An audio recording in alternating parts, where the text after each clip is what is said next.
Hi ಎಲ್ಲಿಗೆ ನಮಸ್ಕಾರ. ನಾನು ನಿಮ್ಮ ಚರಣರ IAL ಫರ್ಟಿಲೈಸರ್ಸ್. ನೀವೆಲ್ಲ ನೋಡಿರ್ಬೋದು, ನಿಮ್ಮ ಭೂಮಿ ಮೇಲೆ ಪೂರ್ತಿ ಒಂದು ವೈಟ್ ಲೇಯರ್ ಫಾರ್ಮೇಷನ್ ಆಗಿರ್ತದೆ. ನಿಮಗೆಲ್ಲ ಕ್ವಶನ್ ಬಂದಿರ್ಬೋದು ಏನಕ್ಕೆ ವೈಟ್ ಆಗಿದೆ ಅಂತೇಳಿ. ನೀವೇನಾದರೂ ಒಂದು ಸ್ವಲ್ಪ ಉತ್ತರ ಕರ್ನಾಟಕ ಭಾಗ ಆಗಿದ್ರೆ ಅಥವಾ ಇಲ್ಲಿ ಬ್ಲಾಕ್ ಸಾಯಿಲನ್ನು ಹೊಂದಿದ್ರೆ ಅಬ್ಸರ್ವ್ ಮಾಡಿ. ಸೆಲೈನ್ ಸಾಯಿಲ್ ಅಂತ ಅಂತೀವಿ.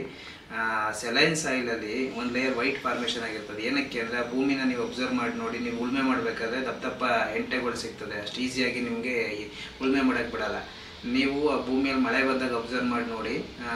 ಮಳೆ ನೀರು ಹಿಂಗಕ್ಕೆ ಬಿಡಲ್ಲ. ಅದು ನೀರು ಎಷ್ಟೋ ದಿನ ಒಂದು 5-6 ದಿನ ಹಂಗೆ ನೀರು ನಿಂತಿರ್ತದೆ ಆ ಸಾಯಿಲಲ್ಲಿ. ಅಬ್ಸರ್ವ್ ಮಾಡಿ.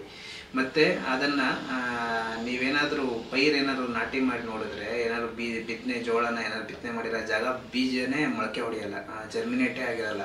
ಅದು ಕೂಡ ಮೇಜರಾಗಿ ಆ ಸಾಯಿಲಲ್ಲಿ ಬರೋ ಪ್ರಾಬ್ಲಮ್.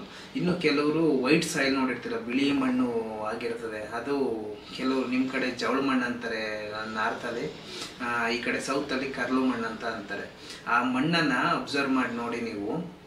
ನೀವೇನೇ ಬಿತ್ತನೆ ಮಾಡಿದ್ರು ಕೂಡ ಆ ಜಾಗದಲ್ಲಿ ಜರ್ಮಿನೇಟ್ ಆಗಿರಲ್ಲ. ಏನಕ್ಕೆ ಹಂಗಾಗ್ತದೆ ಅಂದರೆ, ಭೂಮಿಯಲ್ಲಿ ಕ್ಲೋರೈಡ್ ಮತ್ತು ಸಲ್ಫೇಟ್ ಅಂಶ ಜಾಸ್ತಿ ಇರೋದ್ರಿಂದ ಆ ಒಂದು ಸಾಲ್ಟ್ ಅಂಶ ಜಾಸ್ತಿ ಇರ್ತದೆ, ಉಪ್ಪಿನ ಅಂಶ ಜಾಸ್ತಿ ಇರ್ತದೆ. ಅದನ್ನು ಇರೋದ್ರಿಂದ ಯಾವುದೇ ರೀತಿ ಬೆಳೆ ಬರೋಕ್ಕೆ ಬಿಡಲ್ಲ. ನೀವು ಅದನ್ನು ಕಡಿಮೆ ಮಾಡಬೇಕು ಅಂದರೆ ಏನಿಲ್ಲ, ಜಸ್ಟು ನೀವು ಇದು ಬರ್ತದೆ, ಒಳ್ಳೆ ನೀರಾಗಿದ್ದರೆ, ಬೋರಲ್ಲಿ ಒಳ್ಳೆ ನೀರಾಗಿದ್ದರೆ, ಶುದ್ಧ ನೀರಾಗಿದ್ದರೆ ಅದನ್ನು ನೀರು ಹಾಯಿಸಿದರೆ ಕೂಡ ಡೌನ್ ಆಗ್ತದೆ. ಆದರೆ ನಿಮ್ಮ ಬೋರ್ವೆಲ್ಲಲ್ಲಿ ಸಾಲ್ಟ್ ಅಂಶ, ಉಪ್ಪಿನಂಶ ಇರೋ ನೀರು ಬಂದರೆ ಇನ್ನೂ ಉಪ್ಪು ಡೆಪಾಸಿಟ್ ಆಗ್ತಾ ಹೋಗ್ತದೆ, ಭೂಮಿ ಲೇಯರ್ ಮೇಲೆ ಡೆಪಾಸಿಟ್ ಆಗ್ತಾ ಹೋಗ್ತದೆ. ಅದರಿಂದ ನೀರನ್ನು ಪರೀಕ್ಷೆ ಮಾಡ್ಕೊಳ್ಳಿ ನೀವು ಮೊದಲು. ಸಾಲ್ಟು ಇಲ್ಲದೆ ಇರೋ ನೀರನ್ನು ಹಾಯಿಸಿದರೆ ಇನ್ನೂ ಚೆನ್ನಾಗಿರ್ತದೆ. ಇನ್ನೊಂದು IAL ಸಲ್ಫರ್ಟೆಕ್ ಅಂತ ಬರುತ್ತೆ, ಸಲ್ಫರ್. ಈ ಸಲ್ಫರ್ ಹಾಕೋದ್ರಿಂದ ಭೂಮಿಯಲ್ಲಿರೋ ಉಪ್ಪಿನಂಶನ ಕಡಿಮೆ ಮಾಡ್ತದೆ, pHನ ಡೌನ್ ಮಾಡ್ತಾ ಹೋಗ್ತದೆ. ರಸಸಾರ ಅಂತ ಅಂತೀವಿ, ಮಣ್ಣಿನ ರಸಸಾರನ ಡೌನ್ ಮಾಡ್ತಾ ಹೋಗ್ತದೆ.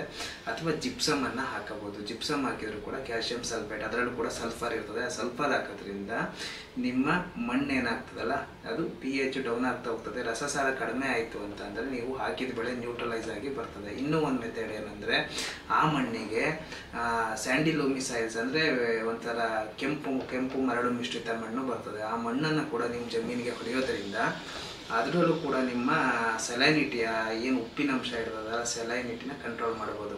ಆ ಸೆಲೈನಿಟಿ ಒಂದು ಸೋಡಿಕ್ ಸಾಯಿಲ್ಸ್ ಅಂತ ಹೇಳಿದೆ. ಸೋಡಿಕ್ ಅಂದರೆ ಜವಳು ಮಣ್ಣು ಅಥವಾ ಕರ್ಲು ಮಣ್ಣು ಅಂತ ಹೇಳಿದೆ. ಅದರಲ್ಲಿ ಸೋಡಿಯಂ ಅಂಶ ಜಾಸ್ತಿ ಇರ್ತದೆ ಅಂತ ಹೇಳಿದೆ. ಆ ಸೋಡಿಯಂ ಕೂಡ ಜಾಸ್ತಿ ಆದರೆ ಭೂಮಿಯಲ್ಲಿ ನೀವು ಯಾವುದೇ ಬೆಳೆನ ಬೆಳೆಯೋಕ್ಕಾಗಲ್ಲ. ಆ ಜಮೀನು ನೀವು ಊದ್ರೆ ಕಾಲು ಹೋದ್ರೆ ಹಂಗೆ ಕೂತ್ಕೊಬಿಡುತ್ತೆ. ನೀವು ಅಬ್ಸರ್ವ್ ಮಾಡಿ ನೋಡಿ. ವೈಟ್ ಸಾಯಿಲಲ್ಲಿ ನೀರು ನಿಂತಿದ್ರೆ 1 ವಾರ ಆದರೂ ಕೂಡ ಸೋಡಿಕ್ ಸಾಯಿಲಲ್ಲಿ ಸೇಮ್ ಪ್ರಾಬ್ಲಮ್ ಬರ್ತದೆ. ಅದಕ್ಕೂ ಕೂಡ ನೀವು ಸಲ್ಫರ್ ಹಾಕಿದರೆ ರೀಕ್ಲಮೇಟೈಸ್ ಮಾಡ್ಬೋದು.